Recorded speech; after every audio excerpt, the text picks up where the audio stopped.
Era un sábado claro y caluroso en San Miguel de Allende. El cielo, de un azul profundo, se extendía sobre las calles empedradas, impregnadas con el aroma de las bugambilias que florecían en cada rincón del centro histórico. El repicar de las campanas de la iglesia de San Andrés, una joya colonial que parecía sacada de una pintura, llenaba oídos y corazones. Los vecinos, curiosos, miraban pasar una caravana de autos lujosos y de invitados vestidos con elegancia, todos rumbo al evento más comentado del año, la boda de Laura Méndez y Felipe Salazar. Laura, de 22 años, era el retrato de la esperanza y del amor joven. Provenía de una familia de clase media tradicional de Querétaro, hija única de un profesor universitario jubilado y de una ama de casa devota. Inteligente, dedicada y amable, se había ganado el cariño de todos con su dulzura y una belleza serena, ojos almendrados, cabello castaño ondulado y una sonrisa capaz de calmar hasta al más inquieto. Había trabajado duro para graduarse en letras, y su compromiso con Felipe, un joven médico de Guadalajara, carismático, elegante y con un futuro prometedor, era visto como una unión perfecta.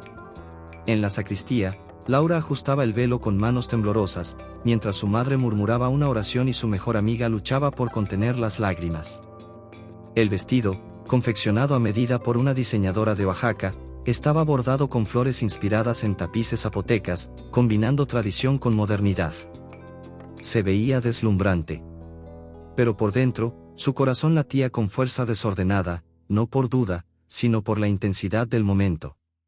Afuera, los bancos estaban ocupados por figuras influyentes, políticos locales, médicos reconocidos, artistas y empresarios. La prensa local cubría el evento con discreción, pero sin perder detalle. Era una boda esperada, comentada, y hasta ese momento, perfecta. Cuando se abrieron las puertas de la iglesia y Laura entró tomada del brazo de su padre, el silencio cayó como un manto sagrado. Todas las miradas se posaron en ella. Felipe, al frente junto al sacerdote, sonrió. Pero había algo en sus ojos. Algo que Laura no supo interpretar. Llegó al altar. El sacerdote comenzó la ceremonia con voz firme en latín, y luego continuó en castellano. Todo parecía marchar bien. Hasta que llegó la pregunta crucial: ¿aceptas a Laura como tu esposa? Felipe dudó. Un segundo. Luego dos.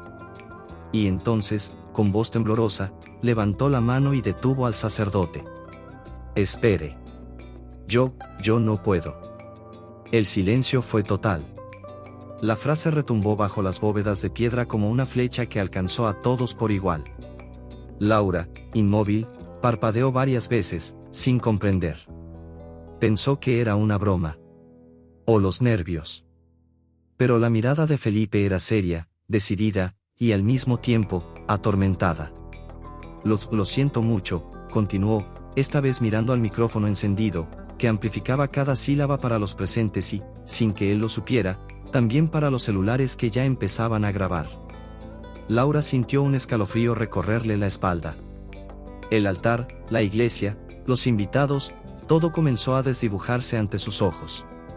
El sacerdote, confundido, intentó intervenir, pero Felipe alzó la voz, con el rostro pálido. No puedo seguir mintiendo. Estoy enamorado de otra persona. El murmullo que siguió fue como el estruendo de una avalancha. Miradas de asombro, de indignación, de incredulidad se cruzaron entre los asistentes. La madre de Laura se llevó una mano al pecho, como si el aire se hubiera ido. El padre apretó los puños. ¿Y Laura? Ella simplemente permaneció de pie. Sin voz. El velo ondeaba con el viento que entraba por las ventanas abiertas, y su rostro, antes iluminado, ahora era como una escultura de dolor. Las lágrimas no llegaron de inmediato. Primero fue la incredulidad. Después, la vergüenza. Escuchó un "no puede ser" de alguien cercano, y una señora en la mitad de la iglesia rompió en llanto, sin saber si por compasión o por escándalo. En ese instante, Laura ya no era la novia feliz. Era el centro de un espectáculo de humillación pública. La ceremonia, por supuesto, se suspendió. El sacerdote cerró el libro ceremonial. Los músicos dejaron de tocar. ¿Y Felipe? Felipe bajó los escalones del altar y se marchó, dejando tras de sí un silencio que pesaba como plomo. Laura se quedó allí, de pie, sola, con todos los ojos aún fijos en ella. Hasta que, entre los susurros, resonaron pasos firmes en la nave de la iglesia. Un hombre alto, de cabello canoso perfectamente peinado y rostro sereno, caminó hacia ella. Llevaba un traje oscuro de lino ligero y un abrigo gris sobre el brazo. Era Santiago Villalobos, un hombre apenas reconocido por los más atentos, uno de los empresarios más discretos y poderosos de México, con inversiones en energía, cultura y diplomacia. Sin decir una palabra, se acercó a Laura, colocó el abrigo sobre sus hombros con delicadeza y la tomó del brazo. Su gesto fue más elocuente que cualquier discurso, no era lástima, era dignidad recuperada. Luego, la condujo hacia la salida principal, sin apuros, sin dar explicaciones. Los invitados se hicieron a un lado, como el mar ante Moisés. Nadie se atrevió a detenerlos. Afuera, las campanas seguían sonando, ajenas a la tragedia que acababan de presenciar. La multitud reunida en la plaza observó en silencio cómo Laura Méndez desaparecía dentro de un automóvil negro de vidrios polarizados, acompañada de un hombre al que apenas conocía, pero cuya presencia parecía haberle devuelto algo invaluable, el derecho a comenzar de nuevo. La ceremonia no tuvo final. Pero para Laura, tal vez ese fue apenas el comienzo de una historia mucho más grande que cualquier altar podría contener. Esa misma tarde, el video se volvió viral. El audio del micrófono captando la confesión de Felipe Salazar fue compartido en redes sociales incluso antes de que Laura llegara al destino al que Santiago la conducía. Alguien, desde entre los invitados, había grabado toda la escena, el altar, el "no puedo", el nombre de Bianca siendo pronunciado, la expresión de Laura congelada como una pintura trágica, y finalmente la aparición inesperada de aquel hombre desconocido, cubriéndola con su abrigo y guiándola hacia afuera como si rescatara a alguien de un incendio. Pero lo que ardía, en realidad, era Laura. Por dentro. Dentro del automóvil de vidrios polarizados, reinaba el silencio. El chofer manejaba por las calles de San Miguel como si supiera exactamente a dónde ir. Santiago no hacía preguntas, tampoco ofrecía consuelo vacío. Solo miraba de reojo a Laura, respetando su espacio. Y fue ese silencio, respetuoso, firme, sin dramatismo, lo que finalmente le permitió derrumbarse. No con gritos. No con lágrimas escandalosas. Sino con una mano cerrada sobre el regazo y la otra aferrada al abrigo de él como si fuera un ancla. Todo su cuerpo temblaba, pero sus ojos permanecían abiertos, fijos en el reflejo de la ciudad que pasaba por la ventana. El rostro, aún con el maquillaje intacto, mostraba una expresión que solo podía describirse como devastación contenida. Los mensajes comenzaron a llegar al celular guardado en el bolsillo interno del vestido. Primero fueron las amigas. Luego su madre. Después, desconocidos. Fuerza, Laura. Estamos contigo. Ese video está en todos los grupos. Él no te merecía. Algunos decían que había salido con dignidad. Otros, que debía demandar. Y otros, claro, solo buscaban el escándalo. ¿Sabías de la traición? ¿Cómo te sientes? ¿Vas a hablar? Laura apagó el teléfono. No necesitaba más. Bastaba con la imagen que no salía de su mente, Felipe confesando que amaba a Bianca. Y el nombre, dicho en voz alta, con el micrófono aún encendido. Bianca, su compañera de universidad, su confidente, su amiga. En los días siguientes, la realidad se volvió una secuencia surrealista de titulares, rumores y juicios. Las redes sociales se transformaron en tribunales. Felipe desapareció un tiempo, dicen que se fue a la Ciudad de México con Bianca. Ella, por su parte, apareció en una foto en la playa, con un bikini blanco, sonriendo levemente mientras tomaba un mojito. El rostro de la traición acumulaba, me gusta. ¿Y Laura? Laura se convirtió en el ícono de la humillación pública, y de la fuerza silenciosa. Periódicos y revistas regionales publicaron columnas, la novia abandonada en el altar, video del rompimiento estalla en redes, ¿quién es el millonario que se llevó a Laura? Surgieron teorías. Memes. Pero también voces de apoyo. Mujeres que habían sido traicionadas. jóvenes que se reconocían en el dolor expuesto. Y así, sin darse cuenta, Laura dejó de ser una víctima solitaria para convertirse en símbolo de una herida colectiva. Pero ningún símbolo duerme tranquilo. En la casona colonial de Cuernavaca, donde Santiago la hospedaba temporalmente, los días eran silenciosos y lentos. La propiedad, rodeada de altos muros cubiertos de enredaderas, guardaba una paz que contrastaba con el torbellino que habitaba dentro de Laura. Los jardines de lavanda y jazmín florecían como si ignoraran el escándalo. Los pájaros cantaban como si no existieran titulares. La ama de llaves, Julia, de voz suave y mirada atenta, trataba a Laura con una delicadeza que contrastaba con los comentarios feroces que circulaban por internet. Cada mañana, Laura se sentaba frente a la ventana de su habitación, con vista a las montañas verdes de la región, y revivía todo. El altar. La confesión. La humillación. El nombre de Bianca. Era como si Felipe hubiera ensayado todo con frialdad. Como si quisiera que todos lo supieran. No solo la abandonó, la expuso. Pudo haberla llamado antes para hablar. Pudo haber desaparecido. Pudo haber fingido. Pero eligió revelarlo todo ante una iglesia llena, como si la honestidad pública justificara la crueldad del gesto. ¿Y Laura? Seguía sin entender. Fueron 5 años de noviazgo. Planes, promesas, sonrisas compartidas, viajes a casa de los padres de él en Guadalajara. Él la llamaba, mi estrella. Y ahora todo era reemplazado por Bianca, la compañera que decía no creer en el matrimonio, que se burlaba de los vestidos de novia, que una vez comentó en tono de broma, si yo quisiera, te quito a Felipe. Laura no respondió. Pero lo recordaba. Y ahora, esos recuerdos dolían más que cualquier titular. Una tarde, Julia le trajo un sobre blanco con sello oficial. Era una invitación para una recepción benéfica en la Galería Nacional de Arte, en la Ciudad de México. En letras doradas se leía, Santiago Villalobos y acompañante de honor. Laura alzó los ojos hacia la ama de llaves, confundida. El señor Santiago pidió que se lo entregara personalmente. Dijo que eres libre de rechazar. Pero, él te estará esperando. Era el inicio de algo nuevo, aunque Laura aún no tuviera fuerzas para llamarlo un renacer. Lo que ella no sabía era que, muy pronto, ya no sería ella quien bajara la mirada frente a los demás. Serían ellos quienes desviarían los ojos. El reencuentro con sus fantasmas tenía fecha. Y esta vez, Laura no estaría sola. Los días en Cuernavaca se convirtieron en una especie de limbo para Laura, no exactamente un refugio, sino un intervalo entre lo que se había destruido y lo que aún estaba por venir. La mansión de Santiago Villalobos, aunque discreta en su imponencia, era como una fortaleza silenciosa. Jardines meticulosamente cuidados rodeaban la casona de piedra volcánica y ventanas amplias, con fuentes que murmuraban eternamente y sombras suaves proyectadas por las palmeras. Todo allí parecía respirar tranquilidad, una tranquilidad que Laura no sentía dentro de sí.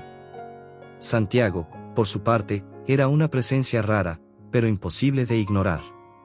No era de esos hombres que llenan el espacio con palabras.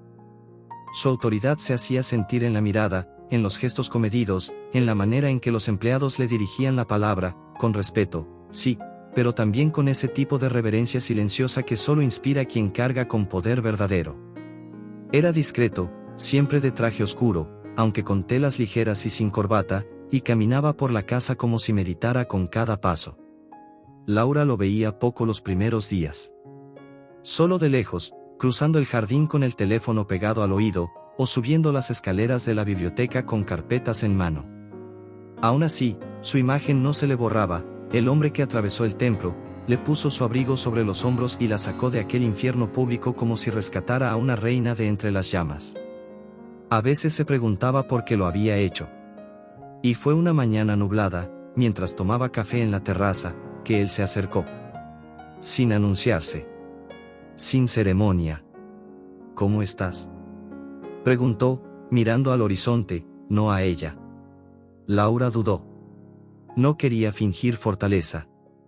Pero tampoco mostrarse rota. Tratando de entender lo que pasó, respondió, con la sinceridad de quien ya no tiene energía para fingir. Santiago asintió con suavidad. Toma tiempo.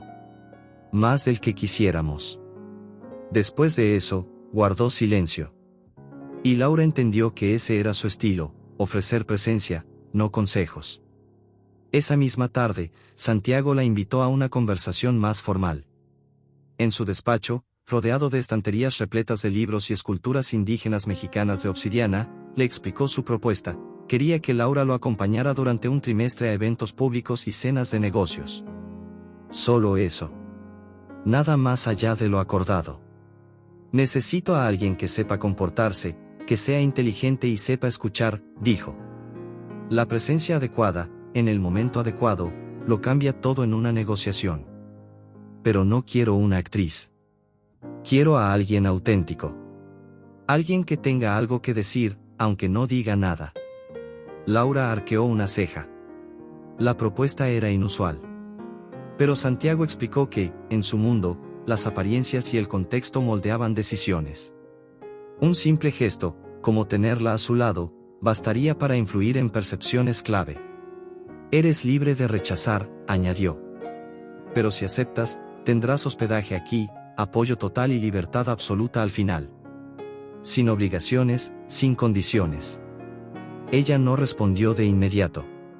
Necesitaba pensar. Pero la noche siguiente, al ver otro video sobre su ceremonia interrumpida, con comentaristas analizando su rostro, su vestido, sus reacciones, como si fuese un episodio de reality show, Laura comprendió que necesitaba algo que le devolviera el control de su propia historia. Aceptó. Y a partir de ese momento, las cosas empezaron a cambiar. Santiago ordenó confeccionar ropa nueva, a medida, discreta, elegante, nada que la hiciera ver como una muñeca de lujo, pero que resaltara su presencia con sutileza. Contrató a una consultora de etiqueta, no para transformarla, sino para prepararla para los ambientes que enfrentaría. Y, más que todo, le ofreció tiempo. Tiempo para reconstruirse en silencio, lejos del ojo público. En las primeras salidas, Laura aún se sentía una impostora. Las cenas eran tensas, rodeadas de empresarios extranjeros, políticos locales, diplomáticos. Pero Santiago siempre la presentaba con la calma de quien sabe lo que hace. Ella es Laura Méndez. Y era suficiente. No decía, mi acompañante, mi invitada, ni nada que la minimizara. Solo su nombre. Con respeto. Y las personas, escuchaban. Respetaban. Algunos la reconocían, claro, pero nadie se atrevía a tocar el tema. La presencia de Santiago era una muralla. Un escudo invisible. Nunca la trataba como adorno. Le preguntaba su opinión. Buscaba su mirada. Le daba espacio. Y Laura, poco a poco, comenzó a respirar otra vez.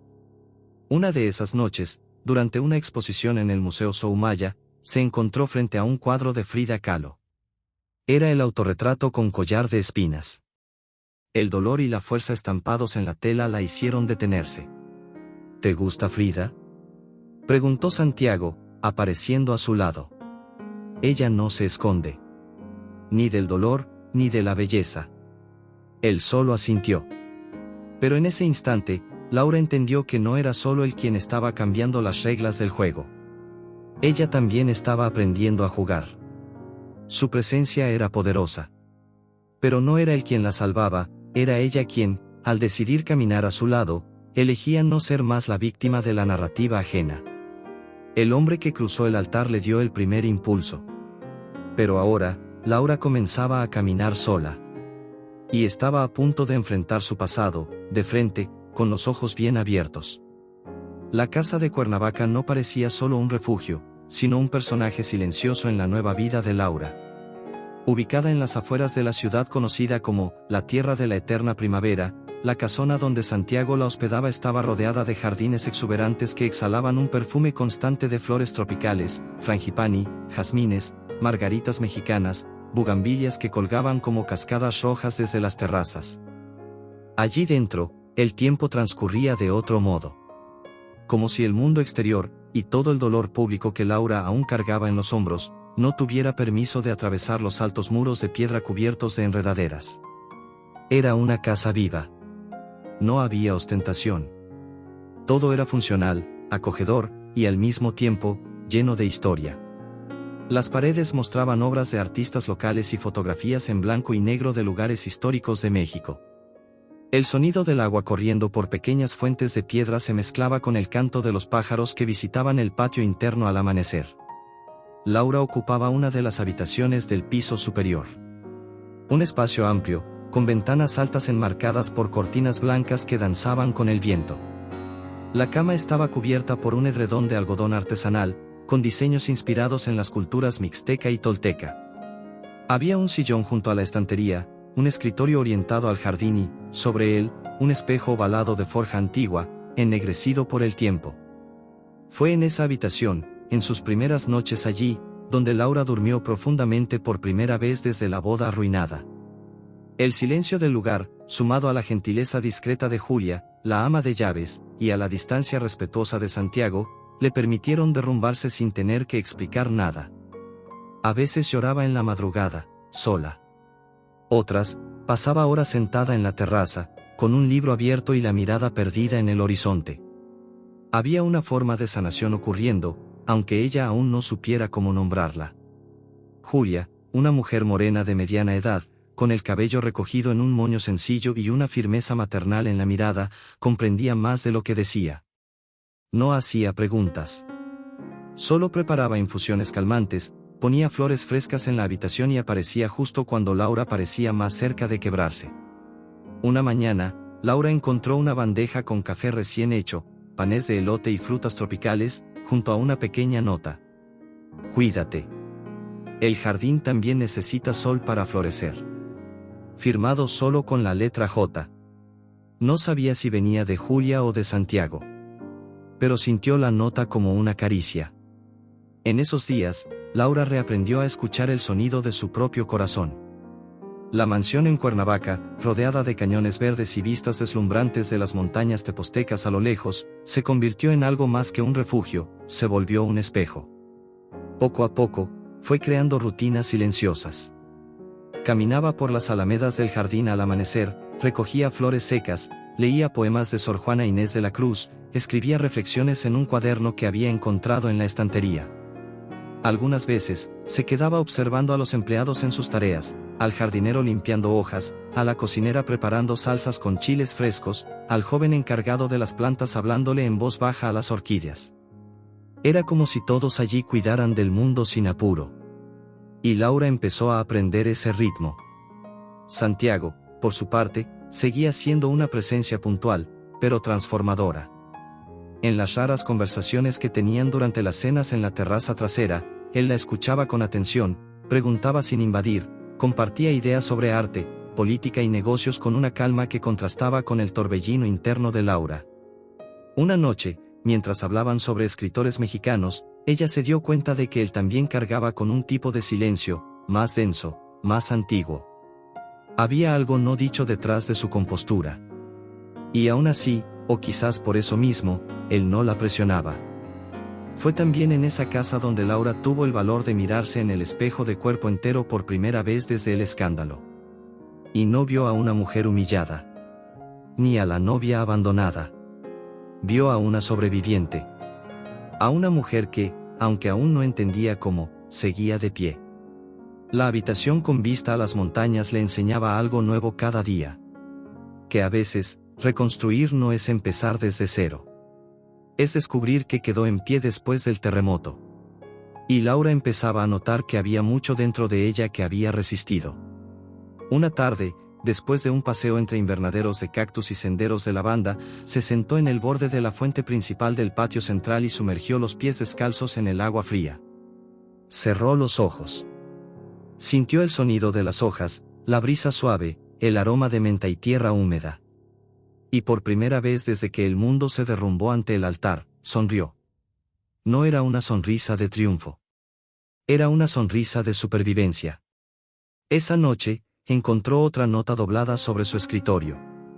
A veces, no nos salvan castillos, ni héroes, sino lugares silenciosos donde podemos volver a aprender a respirar. No tenía firma. Pero ella supo de dónde venía. La propuesta llegó una tarde tibia, envuelta por nubes claras que flotaban perezosas sobre el cielo de Cuernavaca.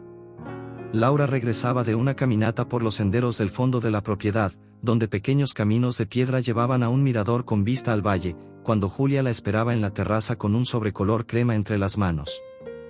El señor Santiago pidió que lo leyeras con calma. Estará en el despacho si deseas hablar con él. Laura asintió, con el corazón acelerado. Ya se imaginaba de qué se trataba. En los últimos días, Santiago había dejado entrever, con frases sueltas y miradas prolongadas, que deseaba establecer algo más claro entre ellos, no emocional, sino práctico.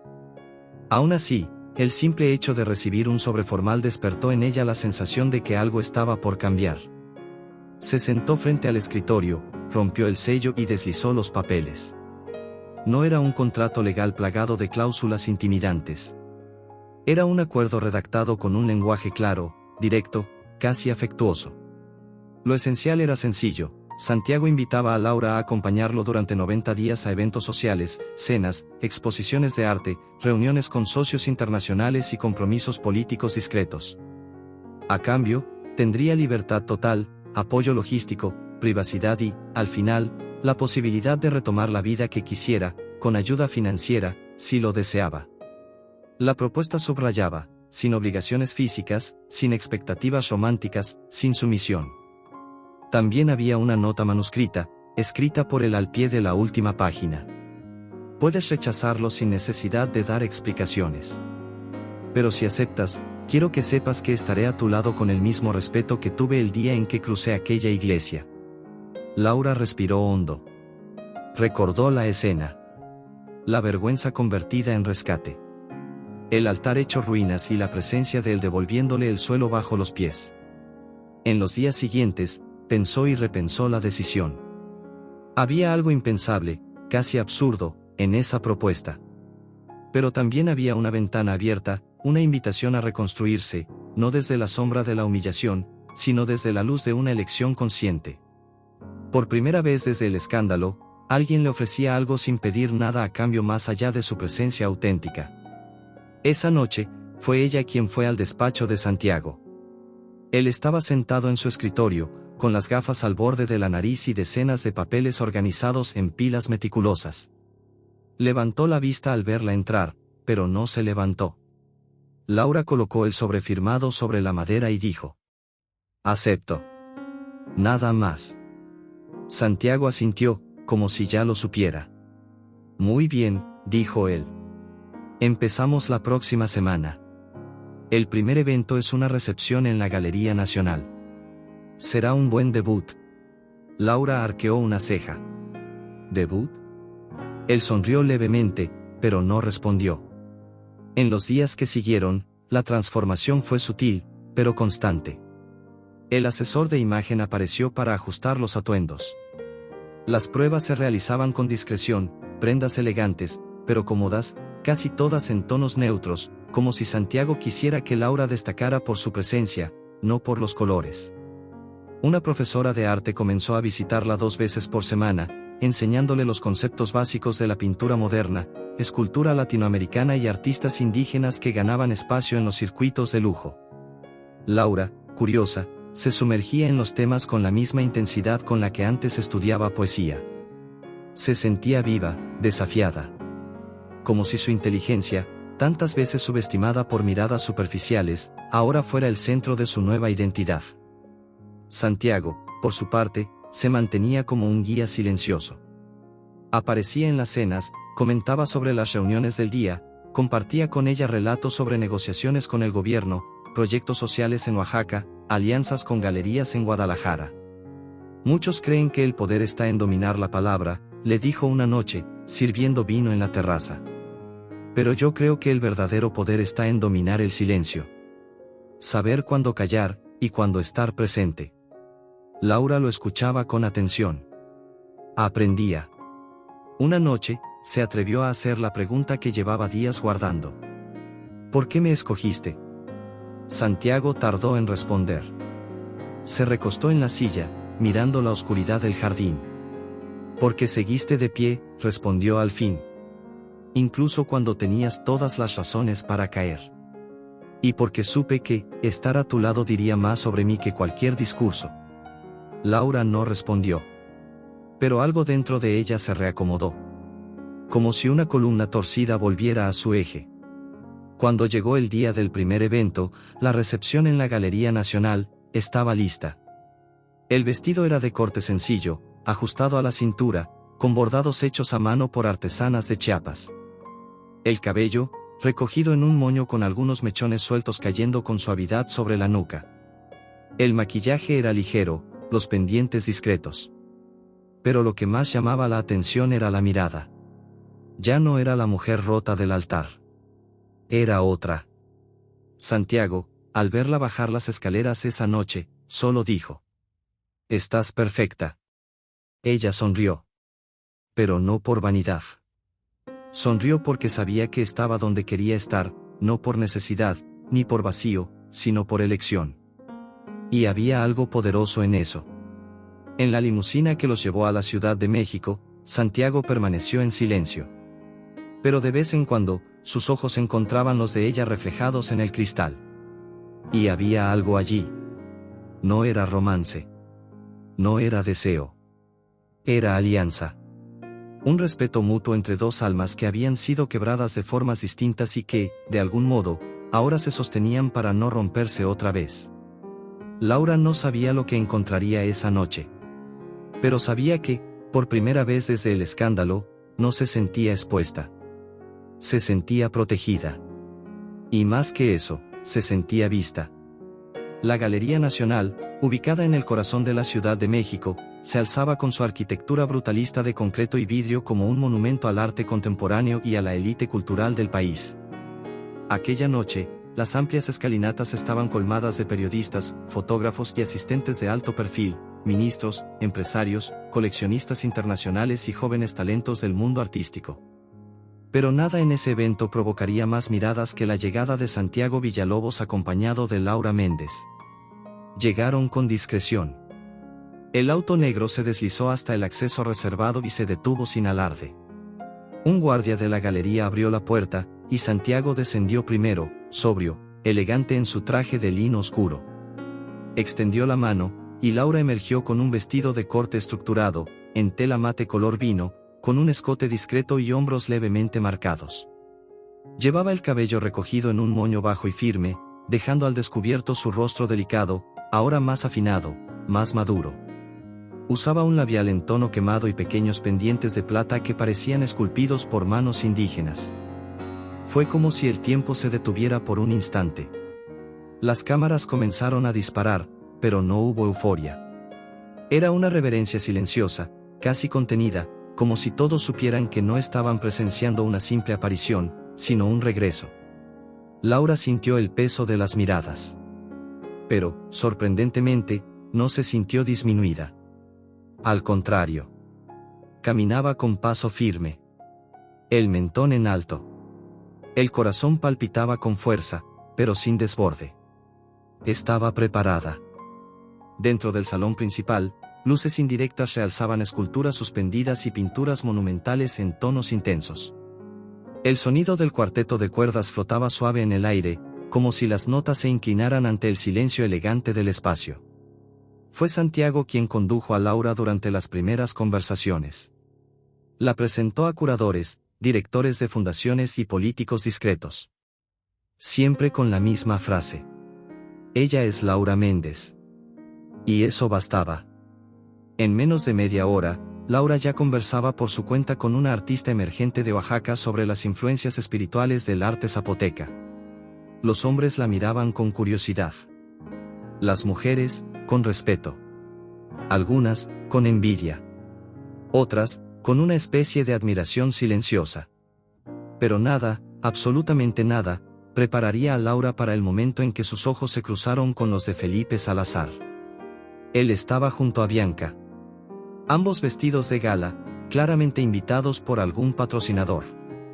Felipe lucía un traje azul marino, el cabello un poco más largo, con la misma expresión de siempre, encantadora, pero superficial. Bianca llevaba un vestido demasiado ajustado, brillante, y una sonrisa que rozaba la provocación. Al ver a Laura, se quedaron congelados. Fue Bianca quien desvió la mirada primero. Felipe, en cambio, la sostuvo. Había algo allí. Una mezcla de sorpresa, incomodidad, y quizás, arrepentimiento. Laura no desvió la mirada. No por orgullo, sino por justicia. El reencuentro duró apenas unos segundos. Pero fueron suficientes. Allí estaban ellos, vestidos de oro y plástico, bajo los reflectores que un día usaron para exponerla. Pero ahora, era ella quien iluminaba el salón. Santiago lo notó, por supuesto. Se acercó sin llamar la atención y le preguntó solo con la mirada si estaba bien. Laura asintió con suavidad. Entonces, él la guió hacia una ala lateral de la galería, donde una instalación de vidrio fragmentado reflejaba imágenes distorsionadas de todos los que pasaban. Curioso, comentó Santiago. Cada persona se ve diferente en este espejo. Nadie sale ileso. Laura guardó silencio unos segundos, luego respondió. Yo me veo entera. Por primera vez en mucho tiempo. Aquella noche, mientras se hablaba de arte, inclusión y cultura, mientras los brindis resonaban y las cámaras captaban imágenes para revistas de sociedad, la verdadera exposición ocurría en otro plano, invisible. El reencuentro con Felipe y Bianca no fue explosivo. No hubo confrontación, ni palabras cruzadas. Pero allí, en el campo sutil de la mirada y la presencia, Laura venció. Y venció como pocas saben hacerlo, sin necesidad de probar nada. Sin venganza. Sin espectáculo. Cuando la noche llegó a su fin y salieron por la entrada principal de la galería, el murmullo de los asistentes había cambiado. Algunos susurraban nombres. Otros se preguntaban quién era esa mujer que acompañaba a Santiago. Y unos pocos, los más atentos, sabían exactamente quién era. Y sabían que ya no era la novia abandonada en el altar. Era una mujer que había renacido. Y que ahora caminaba junto a un hombre que no la exponía, sino que la reconocía. En el coche, de regreso a Cuernavaca, Santiago rompió el silencio con una frase sencilla. Cambiaste el tono de la noche. Laura sonrió, mirando por la ventana el reflejo de su propia imagen. Tal vez sea hora de cambiar también el tono de mi vida. La noche siguiente al evento en la Galería Nacional cayó serena sobre Cuernavaca. Las montañas que rodeaban la ciudad se sumergieron lentamente en la penumbra, como si el mundo respirara más despacio. Pero dentro de la mansión Villalobos, algo aún latía con intensidad. Era como si el reencuentro de Laura con sus fantasmas no solo hubiera desenterrado su dolor, sino también algo que yacía en silencio dentro de Santiago. Él estaba más introspectivo que de costumbre. La cena fue breve, marcada por pausas largas y miradas esquivas. Laura no insistió. Había aprendido a respetar su silencio del mismo modo que él había respetado el suyo. Pero había algo en el aire, un peso que ella no sabía nombrar. Más tarde, cerca de la medianoche, Laura bajó a la biblioteca en busca de un libro. Se sentía inquieta. Quería llenar el espacio que el pasado aún intentaba ocupar con algo más leve. Al abrir la puerta de la sala de madera oscura, iluminada solo por lámparas de luz ámbar, encontró a Santiago sentado en uno de los sillones de cuero, con un vaso de mezcal en la mano y la mirada fija en una fotografía antigua sobre la mesa. Levantó los ojos lentamente, sorprendido por su presencia, pero no la alejó. Al contrario, hizo un gesto sutil con la mano, invitándola a entrar. Laura caminó hasta él, con cautela, y vio la imagen en blanco y negro. Era una mujer de ojos intensos y sonrisa amplia. Estaba de pie en medio de un campo de girasoles, con un vestido claro que se movía con el viento. La fotografía tenía ese tono melancólico de los recuerdos que no se disuelven con el tiempo. Se llamaba Renata, dijo él, finalmente, con la voz ronca. Íbamos a casarnos. Laura se sentó sin decir nada. La conocí cuando apenas comenzaban mis inversiones, antes de que el nombre Villalobos fuera susurrado en reuniones de gabinete o almuerzos diplomáticos. Ella era maestra, en una escuela pública de Coyoacán. Inteligente, divertida, llena de ideas sobre cómo cambiar el mundo. Y yo quería que el mundo cambiara por ella. Hubo una pausa. Un nudo en la garganta, no físico, sino emocional. Santiago no hablaba con rabia, ni con tristeza forzada. Hablaba como quien revive un dolor ya conocido, pero nunca del todo cicatrizado. Un día, desapareció por horas. Volvió pálida. Dijo que había caído. Que tropezó. Le creí. Luego vino otra excusa. Y otra. Hasta que lo entendí. Estaba siendo maltratada, por su propio padre. Un hombre enfermo, pero lo bastante lúcido para saber dónde golpear sin dejar marcas. Intenté sacarla de allí. Le ofrecí abogados, protección. Pero tenía miedo. Miedo del escándalo, miedo de la culpa, miedo de mí. Me dijo que la sofocaba con tanto cuidado. Laura sintió un nudo en el pecho. ¿Y entonces?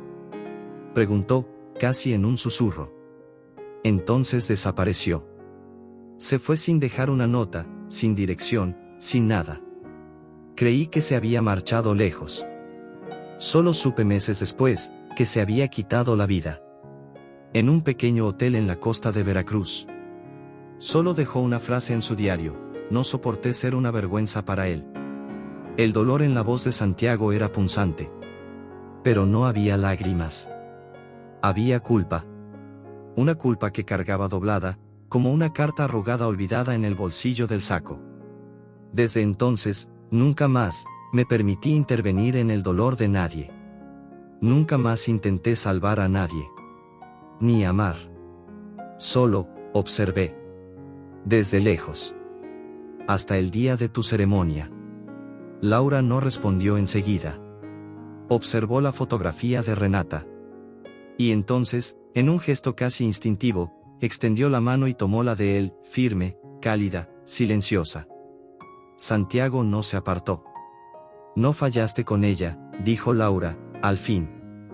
Ella simplemente no pudo perdonarse a sí misma. Y tú cargas con su dolor como si fuera tuyo.